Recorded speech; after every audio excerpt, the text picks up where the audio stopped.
بسم اللہ الرحمن الرحیم۔ السلام علیکم۔ ایک مرتبہ پوچھا گیا، یا رسول اللہ، سب سے زیادہ شریف کون ہے؟ آپ صلی اللہ تعالیٰ علیہ وآلہ وسلم نے فرمایا، جو سب سے زیادہ پرہیزگار ہو۔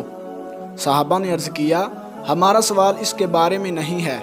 اس پر آپ صلی اللہ تعالیٰ علیہ وآلہ وسلم نے فرمایا، پھر نسب کی روح سے اللہ تبارک و تعالیٰ کے نبی یوسف علیہ السلام سب سے زیادہ شریف تھے۔ نبی کریم صلی اللہ تعالیٰ علیہ وآلہ وسلم نے فرمایا، تم انسانوں کو کان کی طرح پاؤ گے، بھلائی اور برائی میں۔ جو لوگ جاہلیت کے زمانے میں بہتر اور اچھی صفات کے مالک تھے، وہ اسلام لانے کے بعد بھی بہتر اور اچھی صفات والے ہیں، بشرطے کہ وہ دین کا علم بھی حاصل کریں۔ اور حکومت اور سرداری کے لائق اس کو پاؤ گے جو حکومت اور سرداری کو بہت ناپسند کرتا ہو۔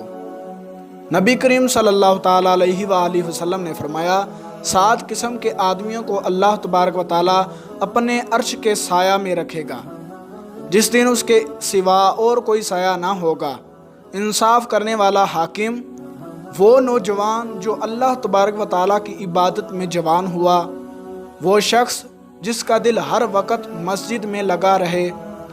2 ایسے شخص جو اللہ تبارک و تعالیٰ کے لیے محبت رکھتے ہیں، اسی پر جمع ہوئے اور اسی پر جدا ہوئے۔